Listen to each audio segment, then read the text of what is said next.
Hello everybody and welcome back to another rendition of What You Should Be Watching with me, Brad Fitzpatrick, and my ever so lovable co-host, Zach Washburn, the Movie Messiah. Say hi, Zach. Hi, Zach. It's another lovely weekend that we're going to bring you specific stuff. This time, we're going to be talking about movies that we love that nobody else seems to, which is really hard for me. But Zach has already got a list because he's always prepared and he's always great, and that's the reason why I love him. One of many. That's right. But Zach, how was your week today? It was good. Today was a great day. Really, really nice day outside. Got to stay in most of that nice day and play video games. Right, me too. But I did go outside a little bit with my boy, and we burned some trash and picked up some limbs. And nice 60-degree weather, no wind. I mean, it's very interesting in Oklahoma weather where it'll be like, I saw that meme the other day where it was like Oklahoma weather is like somebody in the middle of an argument, and then they like leave and they storm back and it's like, and another thing. Yeah. That's great. There's so many good memes about Oklahoma weather. Oh, right? It's a terrible, terrible reality. Like it went from like 60 degrees to -10. Like, what is you doing? Come on. I know, it's crazy. But all right, Zach, let's get on with this.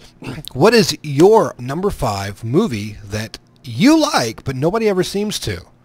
This is one of my childhood favorites. Used to watch it over and over again. It's the movie that almost ruined Robin Williams' career before it even started. Okay. See, this is again why I say this is hard. This is hard on me. Yeah. I loved that movie. Loved it. Loved Popeye. But critically acclaimed, it did not do well at all, and it almost tanked. It really did. And a lot of people did not like it. But why? Like I thought it was pretty amazing. I thought Robin Williams in it was fantastic. Loved it. I know. But look it up. Look it up. It just, it even says that, it almost ruined his career. So, but why do you think critics didn't like it? Who knows what critics think? I think the people didn't like it because I guess they just didn't get it. They didn't like the fact it was a musical, I think, for starters. Of course, you and I, we like a good musical. Some people actually said they didn't really care for Robin Williams' portrayal of Popeye. I thought he did great. Yeah. I don't know. And see, I liked it because I think the director and the writer knew exactly what they were getting into. They weren't making a realist movie. Yeah. It was almost surrealist by nature. Like it took a frame of mind to where it was like, oh, we're going to make this about a comic book, but we're going to make it live action, but we're still going to keep all the comic adaptations of it. Right. Which kind of really stuck with me. I mean, and I thought Robin Williams did fantastic as Popeye. He got the accent and all the actions down. The one that I think Bluto could have been done a little bit better, but I thought Robin Williams was great. I loved all the characters, even Bluto. I thought everyone did great. Shelley Duvall in it was awesome. Yeah. She was a perfect Olive Oyl. Yes, she was. Yeah, the casting director was amazing. I think that I had seen, when I first got wind of this was years ago on the Entertainment Channel when they were doing like the E! True Hollywood Story or something about Robin Williams, and it talked about his career. And that's when I first heard wind of that, because I had never thought that either. I was like, Popeye was just one of those movies I loved, and surely everyone else loved it. But right. After I watched that, I was like, what? And then I started hearing that people, they didn't like it, and critics didn't either. So, but what do critics know? He later became one of the biggest stars in the world. Yeah, captured the hearts of many. Still does, Yes. But I always loved this movie. I thought it was one of his best. It's a great movie. But, a really good choice. But I still, that's why I say this is going to be rather hard because more than likely all the movies that you like, I'm also going to like. Well, that's fine. We don't have to disagree, Brad. Well, yeah. I'm just saying, it's going to be hard for me to understand or even fathom that certain movies were disliked. Because I don't look at critics. I don't, most of my movies are probably like lackluster critically, reviewed, but I still love the hell out of them. Yeah. So, but now that I was, when we were talking about doing this topic, I thought more along lines of like people that I know were like, ew, I would never watch that movie, and I wasn't thinking about critics. Because now that you bring critics into it, like I've got like. I have some on here that my friends didn't like that I left. Oh, all right, good. Yeah. Maybe I'll be one of those that's like, ew. Yeah. We'll see though. We'll see. Bring on your number 4. What is your number 4? Yeah, number 4. I don't know will fall in that category. I haven't really heard a lot of my friends talk about this movie. I'm sure you know about it. It was kind of the E.T. spinoff, Mac and Me. Oh my gosh! So, I actually just watched that movie again. Really? Yes, but from the new episodes of Mystery Science Theater 3000 on Netflix. Oh, they did it. On Mystery Yep, Science Theater? they did. That's a good one. I'd like to see that. It's fantastic. It's so great. It's so great. Man, so I'm not going to say that I hate that movie, but it's not good, Zach. Why not? It tries really hard. It really does. I need to go back and watch it. Maybe it's one of those movies that when I watch again, more of an adult, I won't like it. Because it's been a while since I've seen it. But I remember loving this movie as a kid. Little cute alien that whistled. I just thought that was so cute. And he saved the little wheelchair boy. I mean, how could you not fall in love with that? Easily. But and I mean, I guess probably watching it through the lens of Mystery Science Theater 3000, may have given me a little bit different mindset. But because I remember watching that movie before, and I was just like, man. But now I'm like, all right, I'll dig it if we can make fun of it like this. Sure. But Mystery Science Theater, Mystery Science Theater, Riff Tracks, they'll make fun of anything and make it worthless. All right. That's okay. More than likely, one of mine that I just popped up in my head that I'm going to use has been done too, so we'll be there. So, what's your number 3? Mac and Me. You and I have talked about this before. I believe you liked it. I can't remember, but I think you said you liked it. This is one of those that some of my friends didn't like, critics didn't like it, was Superman Returns. Oh, yeah. Yeah. I liked it. I thought it was very entertaining. I really liked him as Superman. I liked him better than the Superman we got now. And I thought really you like him? Yeah. You like him better? I really did. Yep. Who was it? Who was it that played him? Hang on a second. Brandon Routh. Yes, thank you. Yeah, Brandon Routh is, the only reason why I know his name immediately offhand is because I know we've talked about Legends of Tomorrow, which is on the CW. Right. He actually plays the Atom. Yes. In that show, and I think he's perfect as the Atom. Like as Superman, he was good, but I wouldn't say he was perfect as Superman. Yeah. I don't believe that the guy that we got playing Superman now is perfect either. They're like Zack Snyder took all of his characters and made them like gritty, and Superman is not meant to be gritty. He's meant to be wholesome, immediately. Exactly. That's what and I agree with you. Brandon Routh is. I consider him more wholesome. And you're right. I'll grant you that 100%. Brandon Routh is a very wholesome character, just his looks and everything else, which is why I like him as the Atom, because the Atom's the same way. Right. I don't know if you've seen the guy that they got playing on Supergirl, though, right now, as Superman. No. I think he really fits the bill. He does a great job being Superman. He's not as stacked, but he's got everything else going on. He's a really interesting character.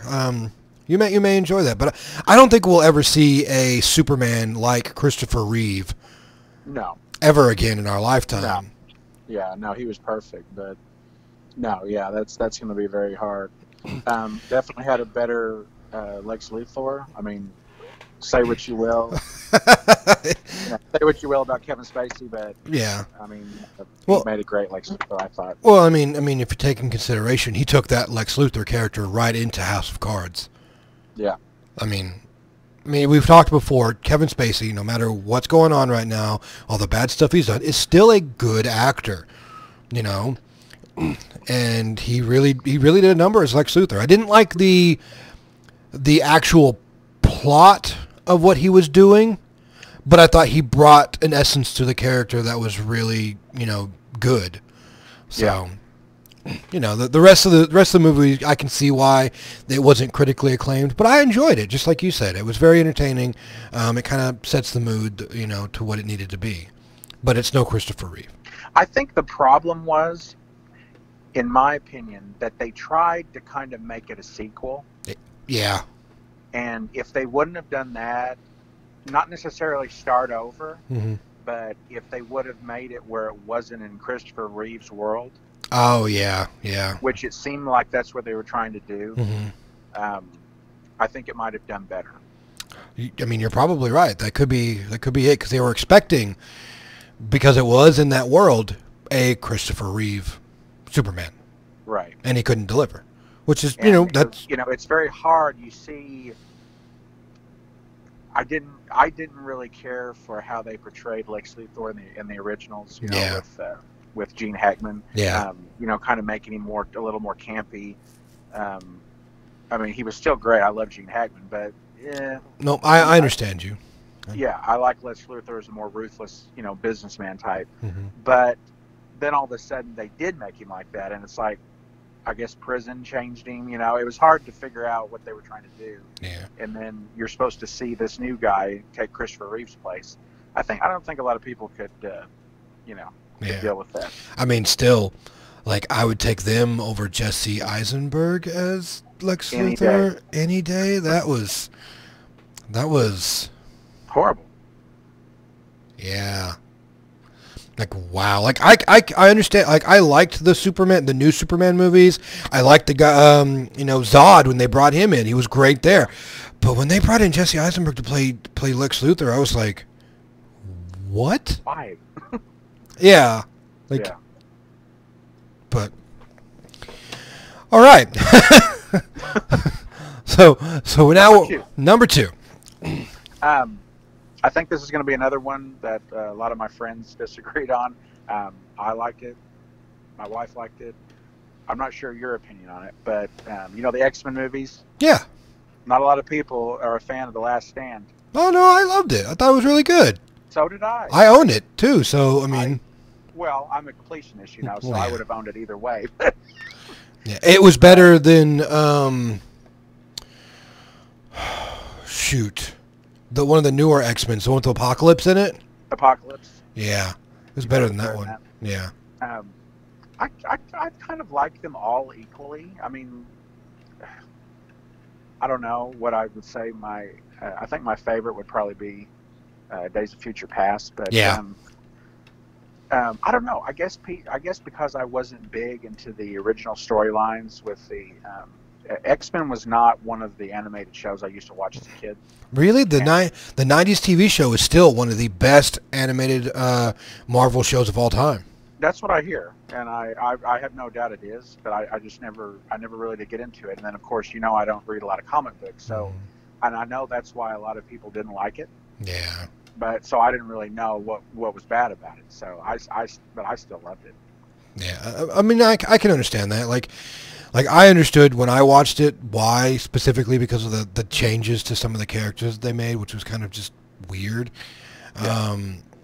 But I mean, some of them were still good, even though I still believe that Halle Berry was a terrible Storm. But I mean, it was hard. It would be hard to. Would you have liked to have seen this Storm? Because I've heard that before. It's hard. If you were to do casting, I would probably pick some no name, because like I don't see anybody. What if you say no name? What about the Storm that they have in the newer movies? Do you like her? Yeah, I think she's better than Halle Berry, but like I don't know. Like there's just something. Storm should have been African. Like maybe one of the girls from the Black Panther movie. One of them could play Storm really easily because I mean, like they get the character because that Storm is an African queen, right? And it's I don't know. I just don't feel like anybody that's portrayed her has portrayed her as that, like she's wise and capable and understanding and caring and personifies the queenness, whereas like Halle Berry just was like a side character in those movies. She really was. Yeah, she wasn't really a focal point. They really centered it around Wolverine. Yeah. Well, I mean, which is understandable because Wolverine is Wolverine. Everybody's gonna love Wolverine. Yeah. But Halle Berry has said many times she didn't like playing that character either. Yeah, I mean that's they didn't really think they did a lot with that character either. Yeah. She probably would have been better if she had her own standalone movie. Yeah, like a standalone movie. But now, don't get me wrong. I thought she played a better Storm than she played a Catwoman. So we'll go with that. I never saw that. Be glad. Yeah. I mean, it wasn't on my least favorites, but it's it's kind of creeping its way up there. Yeah. Okay. Yeah.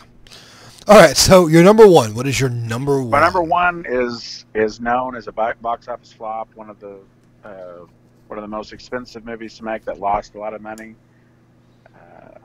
Waterworld. And I don't see why it would be like it's got a huge cult following though now. I love Waterworld. Yeah, I'm one of the cults, I guess, because I loved it. I've always loved it though. Me too. I think it's great. I don't know. Every time I hear about people talk about Waterworld though, like on some kind of TV show or whatever, it's always listed as one of those ones that put a bad taste in his mouth. But I liked it. But I thought, I personally believe it's probably one of Kevin Costner's best works. I mean, if you take in consideration, next to like Field of Dreams, mainly because like I think it's one of those movies that takes him out of his environment and puts him into something new, and is like, oh, you can act in all these really good live, like reality-based movies. Let's put you in a movie that you're not usually used to.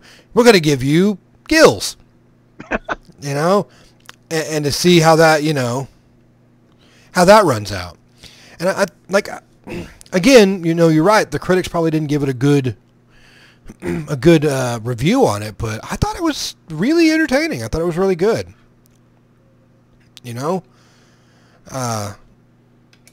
God, what was his name? What was the villain's name? He's one of my favorite villains before he passed away. Yeah. You mean the actual... the actor's name. Yeah, Dennis Hopper. Oh, my gosh. And Dennis Hopper.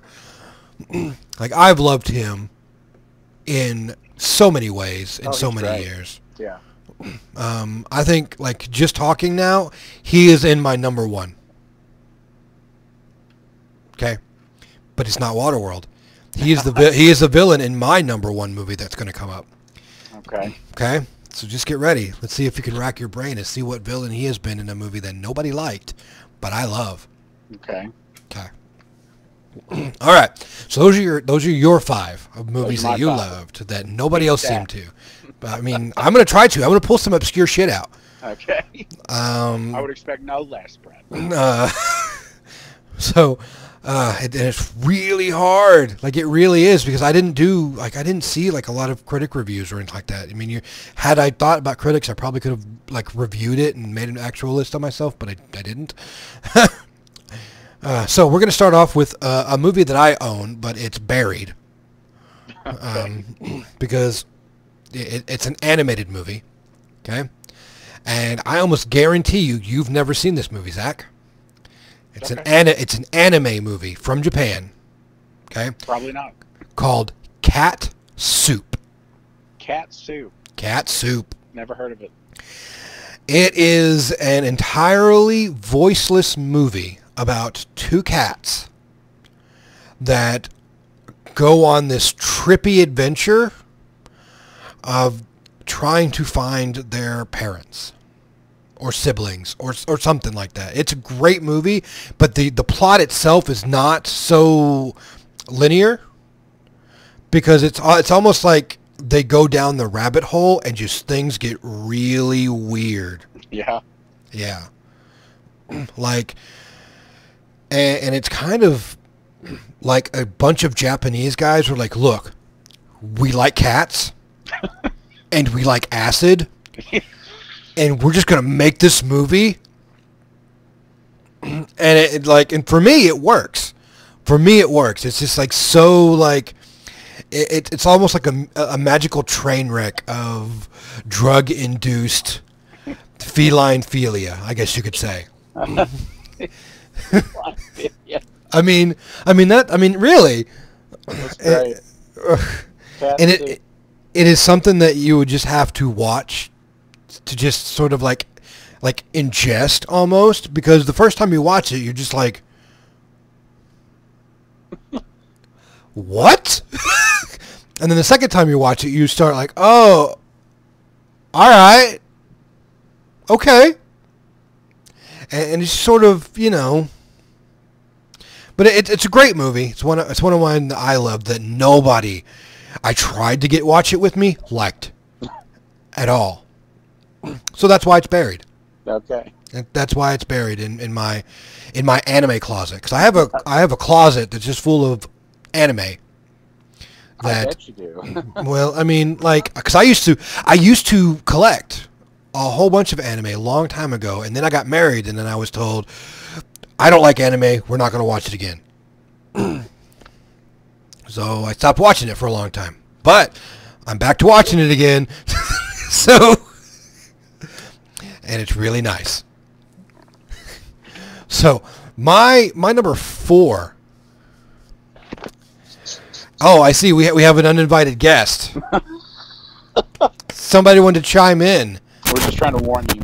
It's okay. It's okay.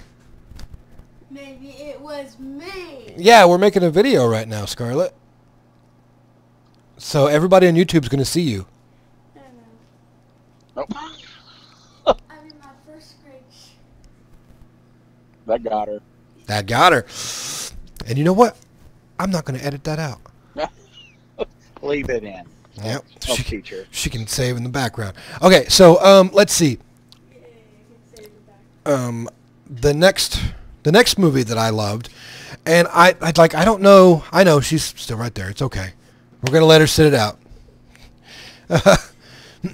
I don't know if you've seen this movie. I do not know if the critics liked it or not. I really don't. But the people who I tried to get watch it didn't like it. Pandorum. Pandorum. That's with. Yeah, no, haven't seen it. I don't think so. That sounds really familiar. Hold on. I've got it right here. Yeah. Okay. So, it's Pandorum.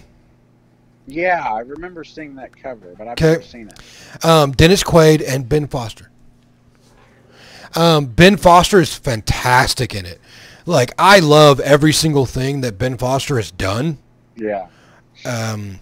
Ever since, like, 3:10 to Yuma. He was great in that. Yeah. And then this one is like, it's kind of like Event Horizon in a way. But, like, Dennis Quaid is amazing in it, which is kind of funny, but he fits the part so well. Oh, wait a minute. This is a space movie where they end up, I want to say I didn't like this, Brad. I really do. But the ending, they end up on some planet at the end. It was like, No. what the hell am I thinking of? Have I seen that or not? This is doing weird things to my brain, Brad. You're welcome. Yeah. I know that I saw that, I believe, because it has Dennis Quaid in it, and it kind of had a little twist at the end. Is that right? Yes, it did have a twist at the end. Remember, I don't think I liked the twist. But it's all on an actual spaceship. You're right. There's no planet involved. I could swear they like landed on a planet at the end or Nope. something. Okay. No. Great movie though. Fantastic acting. It's very thriller-esque. Yeah. which is great. And as I said, Ben Foster is fantastic in it. But some of the people that I had watch it just didn't seem to want to. I don't know, because they thought the trope was overdone, and then it was during the time of the twist, you know, and people were like, oh, it's got a twist like that. But I mean, you can't tell the twist. Honestly, the twist is so good that you don't know anything about it until like, you know, halfway through the movie. And you're like, oh, you know. And I loved the twist, which, you know, again, some people wasn't he didn't. dreaming for the whole thing or something? Yes and no. Yes and no. Like we do not want. We will talk about it after this video if you want. Okay. So And I'll tell you the spoiler, snaps. everybody. Yeah, we don't want to do that because if you guys want to watch it, it's great. Okay, Pandorum, look it up. It's fantastic. All right, so 3, 2, 1. I really didn't have at all until while me and Zach were talking and I was listening to him. So these are going to be really, you know, kind of quick succession, but it's going to be great. So number 3, Dolph Lundgren, Masters of the Universe. Oh yes, God, I should have put that on mine. Right? Oh man, like Good one, Brad. it's so. I don't know. Like most people hated that movie, but I loved it. I thought it was so You're right. great. Yes. Oh man, I should have. Ugh. I loved Masters of the Universe. And it takes itself so far away from the actual cartoon that you know, it makes think it that's cool. why people hated it so much, but I just loved it. And He-Man was one that I did watch as a kid. Yeah. But when I saw that movie, I just thought it was great. hmm Like the visual effects of it was really good. The practical effects of it was really good. Yes. I thought the acting was pretty top notch. I mean, Dolph Frank Lundgren. Langella was a great Skeletor. He was one of my Yeah. all-time favorite villains. hmm I mean, yeah, and I mean, him in the movie was just as fantastic. Yeah. I thought he did great. They kind of centered it around him a lot more than He-Man. Yeah. Well, I mean, but then, you know, He-Man comes out in the end and wins. It's just, Yeah, well, of course, but you know, and it being like Dolph Lundgren too. Like I don't know why, but like I love Dolph Lundgren. yeah, he was great. He was a great He-Man. He really fit the part, I thought. You know, if only his English was up to par at that point, it would have been great. Yeah. Like if you've ever heard him talk now, like you couldn't tell he even has an accent. Yeah, he got a lot better. It was really thick. But I mean, even though most people don't realize, Dolph Lundgren actually has his doctorate in biochemistry. Really? Yes. I didn't know that. hmm Like, you know, you have these people that are like celebrities, and you're like, oh, that's cool. They can act. What else can they do? You know, and like he's one of them. You're like, what? The guy that fought Rocky has a doctorate? How funny. What am I doing with my life? Yeah, You know, like, and that's it's wild. and it's really, you know, kind of interesting about that. But he's really smart, Yeah. like horribly smart. Yeah, I used to act out that entire monologue Skeletor did. You know, when he was turning into the god. When he got the Yes. power. That's one of the greatest villain monologues ever. I just love that. You know, when he's like, "Oh, I'm a god," and he like, you know, just thought that was great. That is. I mean, that's the reason why it's my number 3. Like. Yeah. Like I saw it when I was really younger, as you know, and it just it encapsulated me. Like it had to me back then like a Willow vibe almost. Yeah. And Willow's, you know, still one of my favorite movies of all time. Love Willow. You know, and it sort of just captured me that way. Like the practical effects. I told you before in one of the other videos that we watched. I love practical effects. Yes. I really do. Like you could do anything with computer effects, really, and sometimes they look good and sometimes they don't. But Yeah. practical effects are just, that's where it's at, I agree. you know. So my number 2, okay, here's another one. It's an old one, mind you. Wait. How old? Is it around the same time? Give or take, yeah. Like late I might know 80s, what you're early gonna say, 90s. because Before you say anything, I'm not going to say it, but I was thinking this movie, like when you were talking about that and Willow, I kind of thought about this movie too, is in the same category. Go ahead. I want to see if It's not. It's not. It's not. I bet you know what I'm thinking of, though, don't you? Probably, but it's not. Okay, go ahead. Okay, so this movie, you're gonna laugh at me, okay? But I love it completely. It's so campy and fun, but it's the Double Dragon movie. Oh, yeah. No. Right? Yeah, most people don't like it. I loved it. I think it's so campy and just so interesting, and like it's like Mark Dacascos' like one of his first movies and stuff, where he's like doing some cool martial arts, and then the other guy that was like ended up on like other TV shows, and they were just like it was like just kind of like a fun little like martial arts movies for kids almost, kind of like. I don't know if you've ever seen this movie, Surf Ninjas. No. Yes, another good one, but most people hated it. I mean, but the Double Dragon movies, like they really wanted to try to bring upon the actual video game in. Yeah, and that was one of the first. That was one of those first video game movies, wasn't it? Yeah, like it's really. They did it kind of like it was after Super Mario Brothers. Hey, that's another one I liked. Wait, that's it, isn't it?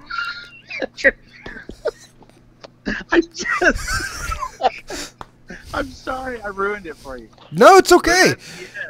Because it just dawned on me, Dennis Quaid. That's it. Dennis Hopper. Yep, Dennis Hopper. Yes, Dennis Hopper. You messed me up with your dumb Pandora movie, but yep. Yes, that's a great one. That is my number one. Double Dragon, mm-hmm. And I was pretty young when that came out because I'd never really played Double Dragon, mm-hmm. so I didn't really know a lot about it. But I don't think I really cared for the movie. But now you have to tell me what you thought I was going to say. I thought you were gonna say Kroll. Yep, that's good. But Kroll was actually done before. Master of the Universe. Yeah, Master of the Universe was like several years beforehand. Good choice though. Kroll. I thought that's another one that popped in my head that a lot of people didn't like that I loved. Right. Not to be confused by Kull the Conqueror. Yeah. With Kevin Sorbo. I never saw that. Yeah. It's fun. Yeah. But nice segue though to my number one, which is Super Mario Brothers. Yeah, I like that too. Yeah. Oh my gosh, the movie I don't know what it is about that movie, but it is fun and relaxing and just silly by nature. Yeah. I agree. Yeah.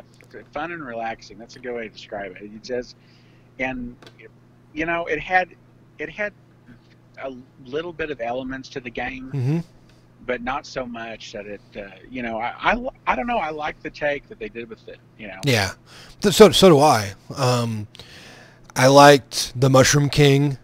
I liked John Leguizamo as Luigi. I think even now he could still play Luigi in a way, and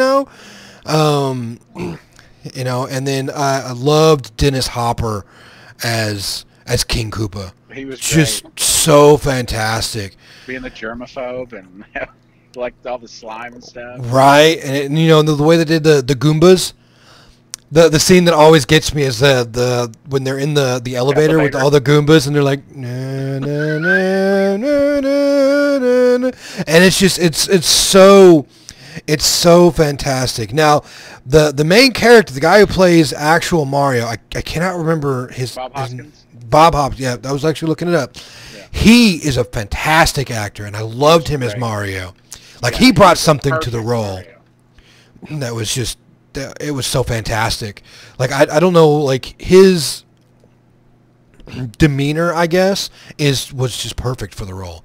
Though they did change it out for the fact of because he was too much older than the Princess Peach that they decided to make. So that's the reason why Peach went after Luigi.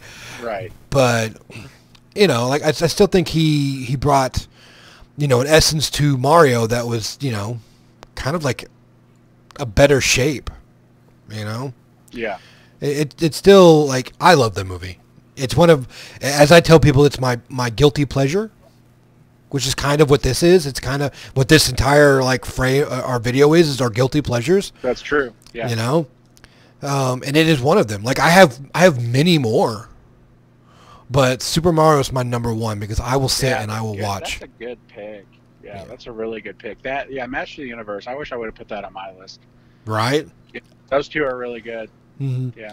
Like in other ones, I would have picked where I would have brought back Kung Pao, Right. Top Secret, because those were not very critically done. Any of the South Park movies, like Orgasmo and Basketball and all them, Yeah. because I mean, like people loved them, but the critics didn't. I never saw Orgasmo. I saw Basketball. I really liked it.